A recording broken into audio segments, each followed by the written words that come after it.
Turn Up Charlie is a new series on Netflix starring Idris Elba. It's created by Idris Elba and he's down as a producer on it.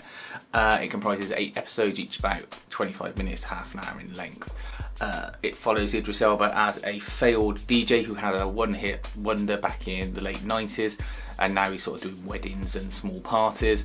And he goes to a wedding and meets up with an old friend who's now a successful Hollywood actor, married to a massive DJ, played by Piper Perabo of Coyote Ugly, and becomes the nanny for their daughter, who is a precocious, spoiled brat, about 11 to 12 years old, and all she wants is the attention of her parents, who just keep fobbing her off and buying her gifts and presents. Normally with this kind of thing, you'd say, oh, the kid's an annoyance. She is an annoyance, but she's meant to be. That is the whole purpose of her character. She's meant to be spoiled, she's meant to be that stereotypical Hollywood kid that you're meant to feel sort of rubs you up the wrong way. That's not to say that makes the series good because it's what you predict. It's actually not good at all. It's got bad direction and it's written terribly. There are huge jumps in the story that just take it from one point to another without there being any real middle ground being covered. The acting all feels awkward, really awkward.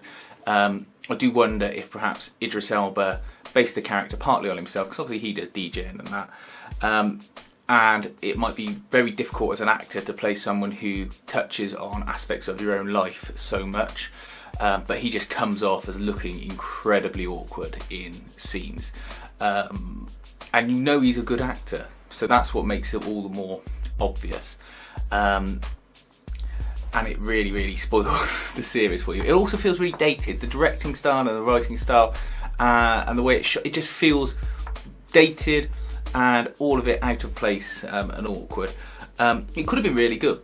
They didn't need to cut out the kid or anything like that. They could have played with that, but it's just it's carried along on goodwill for Idris Elba. I think I carried on watching it all 8 episodes because I thought Idris Elba's in it. He's a a decent bloke, and when he's in the scenes where he is being down to earth and being a nice, a normal chap in it and not trying to be goofy or funny or play up to the role, then he's actually really good and he comes across well, and they sort of keep you watching it.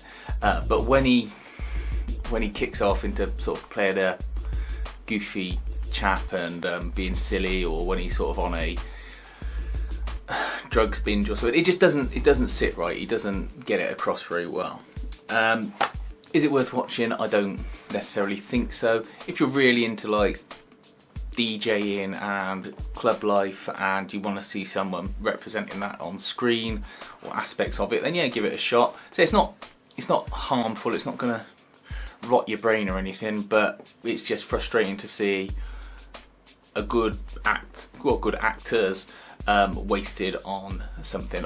Perhaps because Idris Elba was a producer on it, he hired his mates to write and direct it, and maybe they didn't go through the level of vetting or checking that someone otherwise would have done were they not friends with him.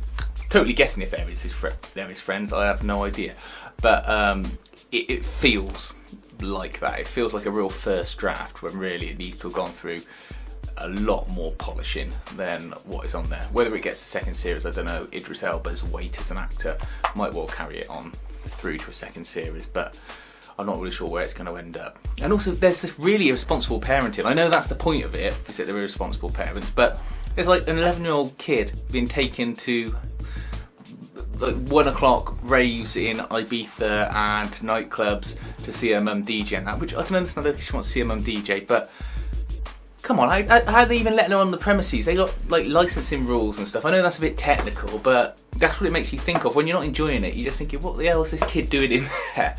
And there's one bit where they get given press passes, and it's not even a funny scene. It's just crap. So yeah, so a little rant on the end. If you want to watch it, but I wouldn't waste your time on it unless you're really into seeing it.